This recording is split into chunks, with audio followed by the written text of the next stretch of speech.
Eyes That Weave the World's Wonders is a picture book about transracial adoption. It tells the story of an adoptee who loves her adopted family, but also embraces her birth heritage. Hi, I'm Dan Skinner. Welcome to the Kids Bookshelf. Ahead, we'll explore the book, and I'll talk with the authors about the inspiration behind it. I requested and was provided with a copy of the book, but this video is not sponsored. Joanna Ho is the New York Times bestselling author whose books include Eyes That Kiss in the Corner, Eyes That Speak to the Stars, Playing at the Border, A Story of Yo-Yo Ma, and Say My Name. Liz Kleinrock is an author, anti-bias, anti-racist educator, consultant, and facilitator for schools, organizations, and companies across the country. A transracial adoptee, Liz was born in South Korea and grew up in Washington, D.C. She's the author of Start Here, Start Now, a guide to anti-bias and anti-racist work in your school community. And come and join us. 18 holidays celebrated all year long.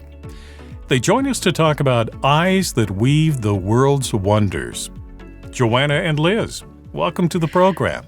Thank you so much. Thank you for having us. Well, tell us about the inspiration for this book. So this is Joanna. I feel like there has been there's a lot of inspiration, but I think ultimately what it comes down to is that adoptee stories have so rarely been told by adoptees themselves. So the story behind this is my editor actually approached me about potentially creating a third book about adoptees in the Eyes series. And I was extremely resistant because I didn't want, it's not my story to tell. I'm not an adoptee. And it was clear from many actually of the reactions from adoptee parents that there was a real need for this book. And so I was really clear that if we were going to do a book like this, it would be a book written with an adoptee. And I pushed very, very hard for that to be with Liz, because Liz is, at the time, I didn't actually know her super well, but I've been following her online for a while. And she is just an incredible human. She is a really well-known and very critical and compassionate educator, an anti-bias, anti-racist facilitator, and someone who speaks often about adoptee stories and issues and her own experiences. And so I just feel really grateful that we got to do this project together.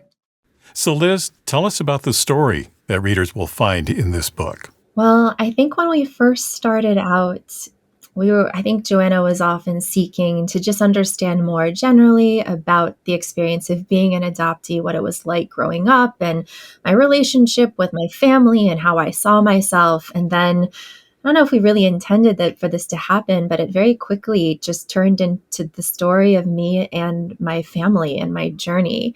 And so it is really deeply personal. When I first saw the interior art sketches for this, I just sobbed. I think for a lot of people who might have, had the good fortune and privilege of seeing themselves represented in other books or TV shows or movies, maybe from a young age, maybe that's something that some folks take for granted. But for me, opening this book was the first time ever that I saw myself, a family that looked like mine on the pages, told in a way that really mirrored and reflected what I had been through and what I'm still going through. It's really, really powerful to be able to have that experience.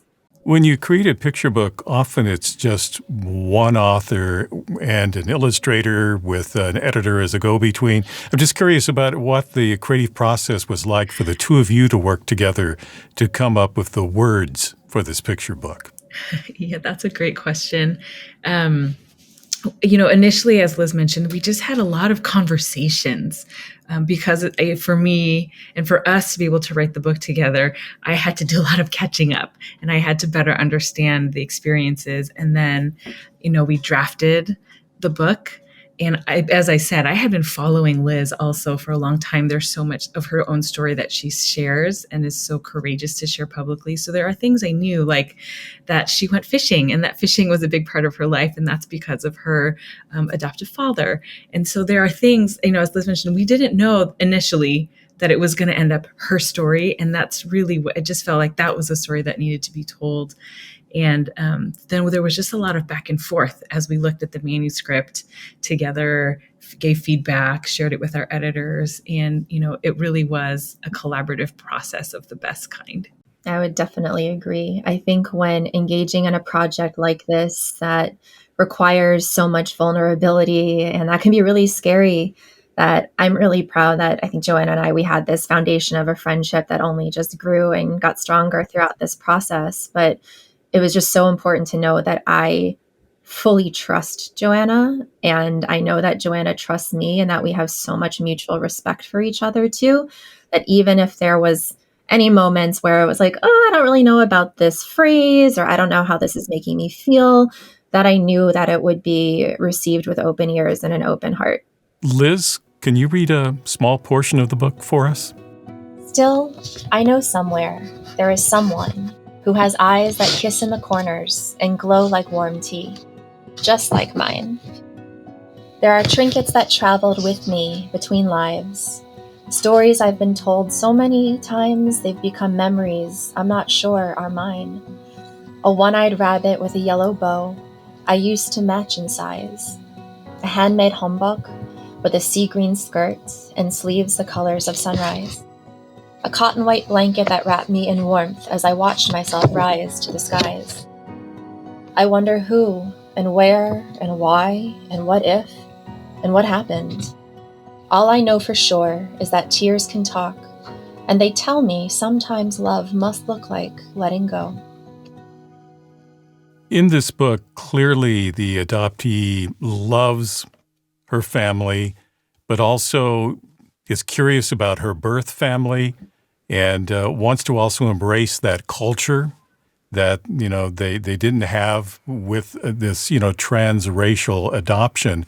So tell us more about that and sort of some of the emotions that you had to work through and also, that are explained in this story. Sure. It's like, how much time do you have? I think it's really important first for me to note that, as we've said multiple times, that this is my experience.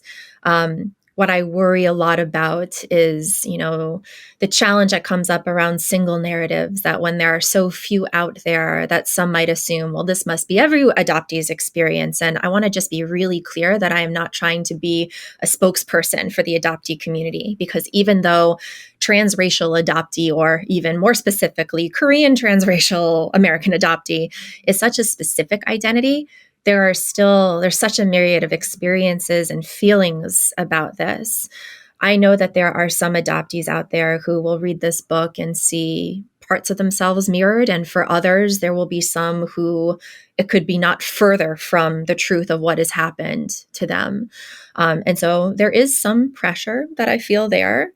But as you said, I think that there just has to be space for the yes and. It's not this either or mentality where it can either be one way or has to be something else, that we can embrace complexity and nuance. And I think most importantly, hold space for multiple things to be true at the same time, that I can still possess all of this grief and sadness and longing and all those what if questions, and the desire to know my biological family and think about what it must have or could have been like to grow up in Korea, with people who look like me, and to really understand the culture in a different way. And at the same time, I can deeply love my adoptive family. I love my parents so much. I love my aunts and uncles and cousins.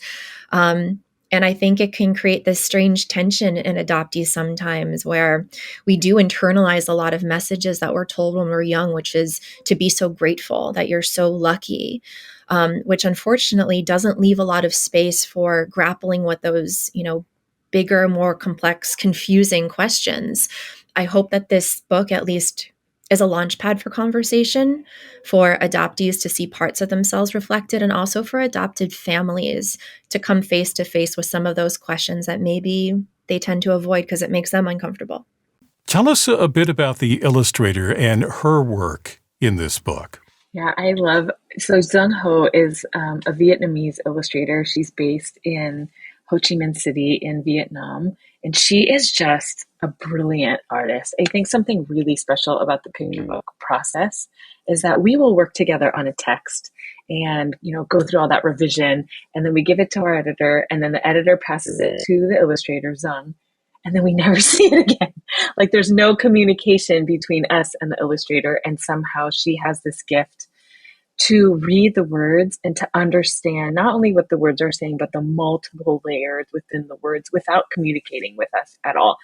So when we see the sketches, she's created this beautiful masterpiece that I think captures so much of what Liz has already been saying, and all the layers and the emotions and the complexity in this really beautiful and child-friendly manner. So I just think the picture book creation process feels a little bit magical because there's so little interaction between the authors and the illustrator. Joanna, I know this is the third in the series about eyes in particular, which I think is just brilliant because, as they say, the eyes are the windows to the soul, and there's just so much tied up with eyes and what they mean symbolically. So tell us a little bit about the series for those who aren't familiar with it. And then, of course, the next question is, will we see more in the series? I feel it feels a little surreal that there's 3 now, because when Eyes That Kiss in the Corners first came out, first was on submission. It was on submission and being rejected for so many, like almost 2 years, over a year and a half. And so to see it in print, and then also now to see that it has created this collection is really, kind of a beautiful and surprising thing. So the first book is about a young Asian girl, Taiwanese American girl, who recognizes that her eyes are a particular shape and learns to understand their beauty and their power and the relationships that she has with her female family members. And also, especially the power to create change in a world that is constantly telling her that the way that her eyes are shaped is not beautiful. And the second book, Eyes That Speak to the Stars, is a similar storyline, although it's more explicit about microaggressions that Asians face about our eyes. It follows the story of a young boy and his male family members. And then now this book, Eyes That Weave the World's Wonders, with Liz. And in terms of, will there be more? There will definitely be more books. I don't think there will be more books in this collection. As a creative, I think I always want to explore other ways of storytelling, other stories that can be told, other age groups, other genres. And so that is sort of how I'd like to continue to push. My next book is a picture book. It's called We Who Produce Pearls, an anthem for Asian America. And it is really sort of a history of Asians in America told in a really lyrical way with very gorgeous illustrations by Amanda Pombodopakia. And it is really the story of how our history is American history. And it's a call to action for us to continue to rise up in solidarity with each other and with other people to continue to create the change that we need to see. Liz also has many other books coming as well. Shh, I'm just here to plug Joanna's book at this moment because I have gotten to see it, and it is it will give you goosebumps. It is so beautiful, in the words, the illustrations. It is, I can't wait to see the impact of that book. My next book coming up is actually a collaboration with a mutual friend of ours, Caroline, and it is called What Jewish Looks Like. It is a middle grade biography collection because my adoptive family is Jewish, and I very proudly identify as Jewish. And growing up, I heard a lot of, well, you don't look Jewish. And just what is that supposed to mean? I am. This is what I look like. And so it's really trying to push back along this stereotype that Jewish people look a certain way, that we only come from one place, and is really hoping to expand the reader's perspective about the diversity of the global Jewish community. So that'll come out in September of this year. The book is Eyes That Weave the World's Wonders by Joanna Ho and Liz Kleinrock. Joanna and Liz, thank you for talking with me today. Thanks so much for having us, Dan. Thank you so much. Now, if you'd like to purchase Eyes That Weave the World's Wonders, I've placed a link for you in the description below. Thank you for watching this edition of the Kids Bookshelf, and if you'd like to see more videos about children's books and their authors, Be sure to subscribe, like, and click on the bell to be notified about future programs. And if you're interested in books for young adult and older readers, be sure to check out my Some Books Considered channel. I'm Dan Skinner. Until next time, keep sharing the gift of reading.